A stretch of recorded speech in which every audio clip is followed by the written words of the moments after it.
Good morning. Natapos na ako ng farm work, breakfast. So, ride naman. Itong pinaka-paborito kong gawain dito. Gamit yung aking old reliable na naman. Laging old reliable. Kasi ito yung best friend ko dito at naging transportasyon ko to get around. Hardtail na Trek Excalibur 7. Tapos meron akong computer, IG Sport. Nabili ko lang sa Lazada. At babalik na rin ko lang yung camera.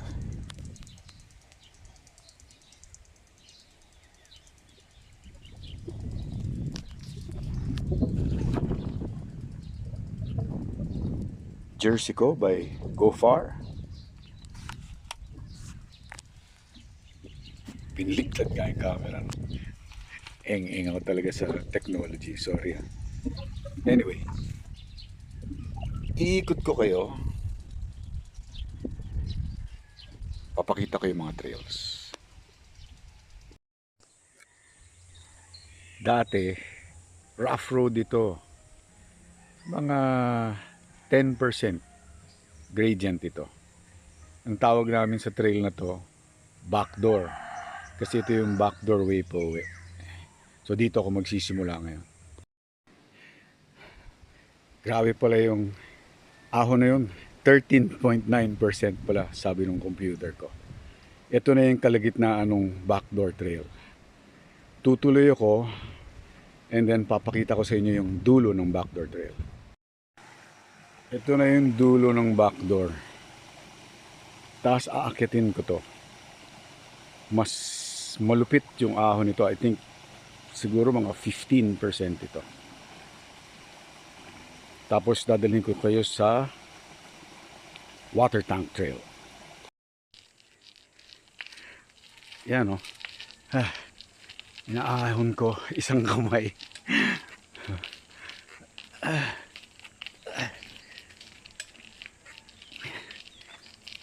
Okay. Alright. Ito na yung end ng backdoor. Ito na yung water tank trail. Tinawag namin itong water tank trail dahil magsisimula ka sa water tank. Tapos lulup ka pa ikot, babalik ka sa pinanggalingan mo. Mabilis na trail to at masaya. Ito naman yung pinaka middle part ng water tank trail. Doon tayo galing. Tapos doon ako papunta pakaliwa. Ang next trail dito, nakakatuwa yung story nito eh. Hey Joe. Andito na tayo sa Hey Joe. Tinawag ko itong Hey Joe dahil tuwing nagbabike ako dito, mabilis dito eh. Lulusong ka dito, tatakbo ka ng mga 30 kilometers per hour.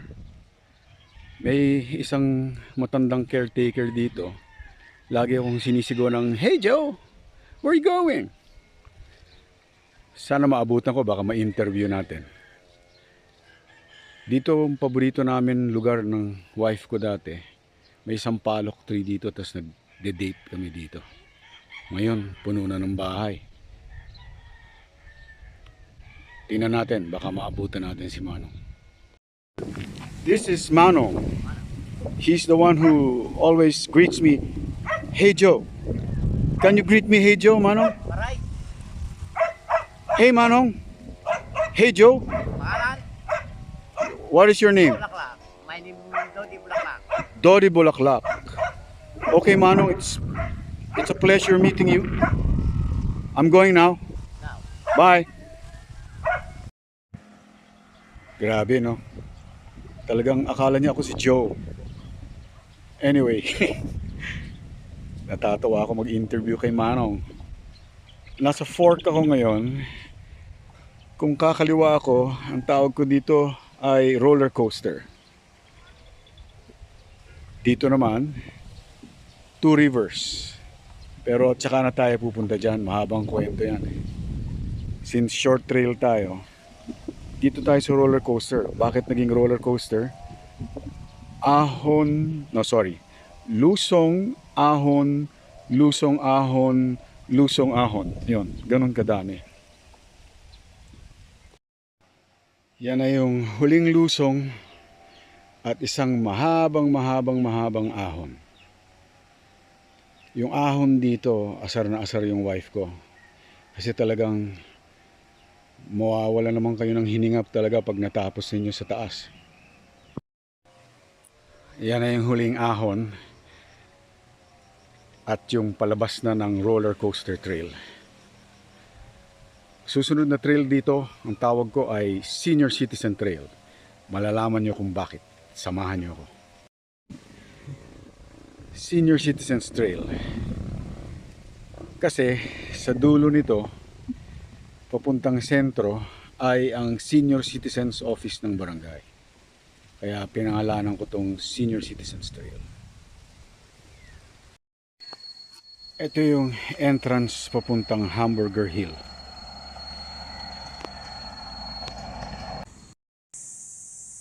Dito naman magsa-start yung matitinding ahon.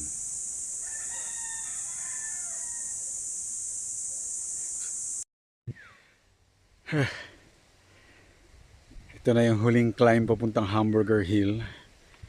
Ito, pag kumanan ka dito, yung bagong discover ko na trail, Damianos Trail. So ito, abot to ng mga 14%. Pag malapit na ako sa Hamburger Hill, subukan ko padyakan para makita ninyo. Ayan o. Pag kumaliwa kayo dyan, papunta yan sa Lost Chicken Trail. Dati tawag ko dyan Jurassic Park. Etong diretsong packet na yan, tapos magiging trail uli from Cement Road is Hamburger Hill. Buti may trail pa rin dahil ngayon gusto nilang gawing subdivision to. I hate that word. Anyway, turn right. Yan yung shortcut, parang bypass road sa isang creek pabalik sa bahay. Ito yung mga friends natin. Hello friends. 6.8%.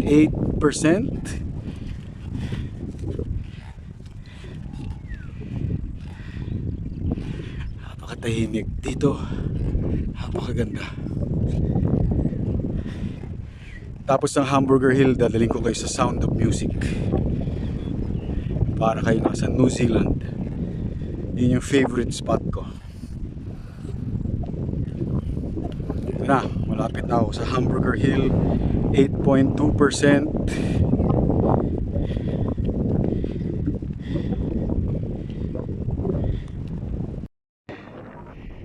Yan. Dito na tayo sa Hamburger Hill. Dati, talagang hill yan eh, mukhang hamburger. Kaya tinawag kong Hamburger Hill. Binuldozer yung gitna, nilagyan itong road na to. Nagka-trail kami tuloy. Pero kakalungkot na wala yung original natural beauty niya eh. So naging Hamburger Express. Punta na ako ngayon sa Sound of Music. Tapos uwi na. Dito na nag-e-end si Hamburger Hill. Kaya ako tumigil dito. Nakita niya yung road na yan. Pag inakyat ko yan, 2 kilometer climb yan. From, I'd say 8 to 13% rough road. Tapos yung last leg niyan, cement road na 13 to 15%. Dito naman, kung nakikita niyo yung bahay kubo na yan, pag kumaliwa kayo, meron dyan rock na inanod ng tubig. Sobrang steep pababa na hindi ko na kayang i-ride ng bike. Nilalakad na lang namin yan. Tapos meron akong lugar dyan na kala mo bonsai pero ang laki niya, garden siya, para siyang zen. Tawag namin Japanese garden. So dito tayo galing. Nakita niyo yung hill na yon? Yan yung favorite spot ko. Si New Zealand. Sound of Music. Diyan ako pupunta. Then, uwi na. Kasi kailangan ko na magluto. Ano yung Sound of Music? So, subukan natin itong padyakan pataas. Ilan percent naman tayo? 12%. Ayon sa aking computer. Baka sumemplang pa ako dito, nakakahiya.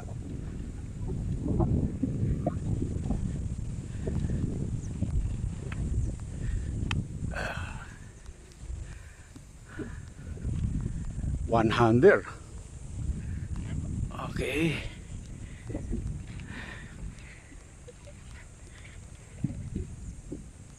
$12.6.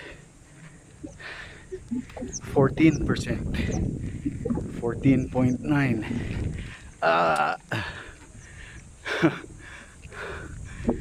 Hirap umakyat dito talaga.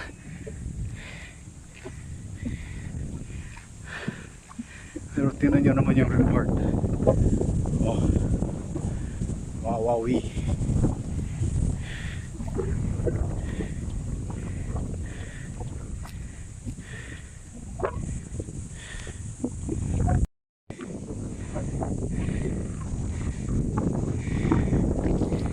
Kita mo yung bay.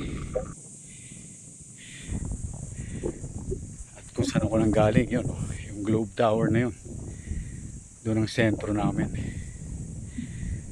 Pagka may problema ka, upo ka lang dito, tingin ka sa malayo. Life ain't so bad. Kaya nga ako napunta dito dahil laki ng naging problema namin nung pandemic. Nawala lahat. So simula kami uli dito. Tapos mga anak namin nagkanya-kanya din, biglaan. So, nakikita ko sila 3 times a year. Yung mga nakatira sa Manila, well, every month kung kaya. Pero pinakamasayang araw ko pag Pasko, dito silang lahat.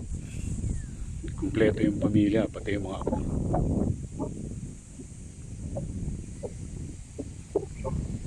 Ito yung aking happy place.